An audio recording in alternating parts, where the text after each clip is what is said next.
Okay. This map won't be finished in this video, but at the beginning of the next. And it all starts with me charging towards that city. The enemies are dwindling. They'll be easy to deal with. And there is a hidden city down there, so I'll be taking care of that. And now let's have someone deal with these guys. They're coming towards Pasta and Lands. They're gonna get owned. So let the ownage begin. You've probably already noticed it by now, but in every map, there will be duplicates of certain enemy formations. Like, for example, here, we found multiple Wizard and Hellhound units. So just get used to that. I think it's time to explain something new. Remember Leaderless units? With the skull icons and all that? The same rules apply to your army, with a few differences. When a unit of yours becomes a skull icon, it automatically becomes controlled by the computer, as it makes its way back to the main base. Can you stop this? Sure!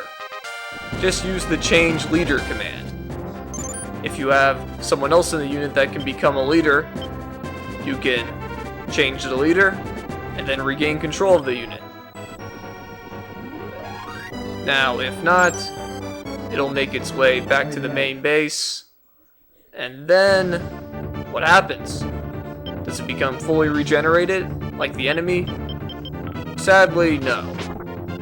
It'll just be considered undeployed, and any dead members will remain dead until you use a revival item or bring them to a Roshian temple. How do you bring them to a Roshian temple, though? Well, you can use the change leader function, if you haven't done it already on the field. Then you just redeploy them, then take them to the temple. If you can't do that, you can put the dead bodies in a unit that has space, and take them to the temple that way. Anyway, I think it's time to dip into the deck and show you something new. This time it will be death. Take a wild guess. It's an instant kill. Now what determines if the instant kill works or not? That's easy. The enemy has to be under half their HP for it to work. That means the death card is a great card for finishing enemies off. Keep in mind though, all experience from tarot card kills go to the Lord.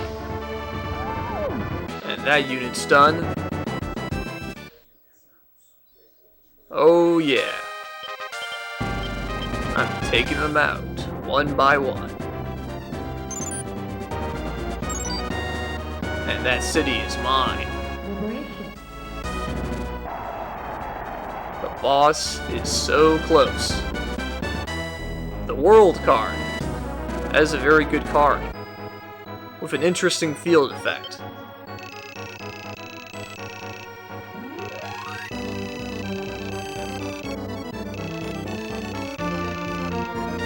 That's what I meant by computer control.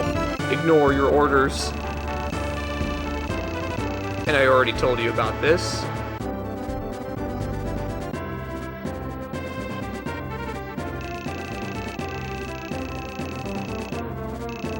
Indeed, indeed. Nope.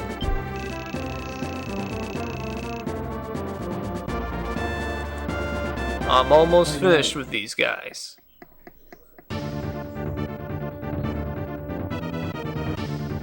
Another unit we've seen.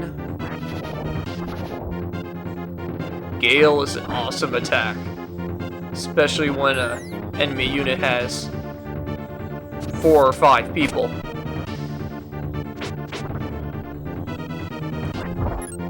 I'm gonna show you another new tarot card in a moment, even though I don't need one. I'm gonna use it just for kicks. it's coming. Alright. The new card is... Sun. This is an interesting card. It hits everyone. The entire enemy and your guys. For massive damage. But it might not do massive damage. You know why?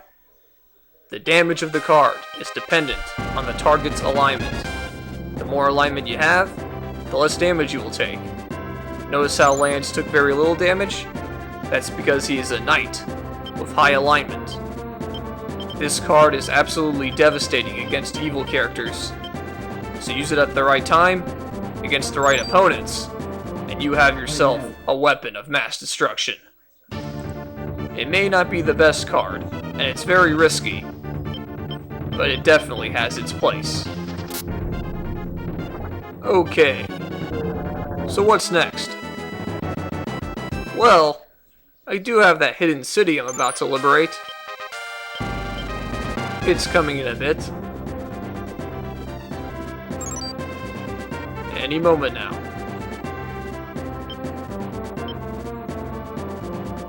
There we go.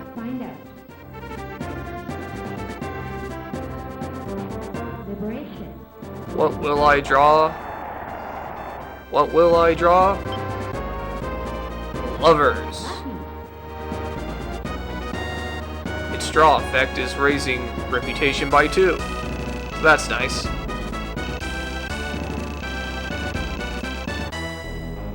Yeah, sometimes you might not even get game advice from a city. Hey!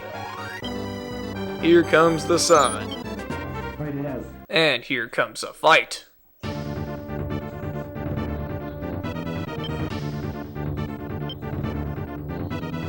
This will not take long.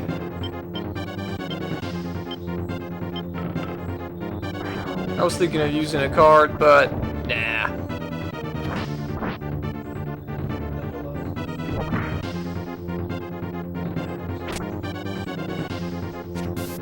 Fools. Ho hum, ho hum. I bet you can't wait to be done with this map, huh? We're gonna move on to bigger and better things. Alright, level ups.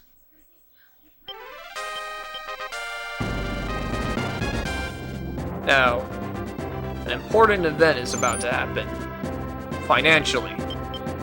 It happens every day at midday. But while we wait for that, I'll explain the world card's draw effect. The battle effect, I'll explain when I actually use it. Okay, let's say you get a permanent stat boost. Well, it will apply to every one of your characters deployed in combat. So this can be good or bad, depending on the card you draw. Anyway, the event that's about to happen is the financial projection. You gain monetary tributes from all cities under your control, and you have to pay army expenses, which is just the combined deployment cost of all your units.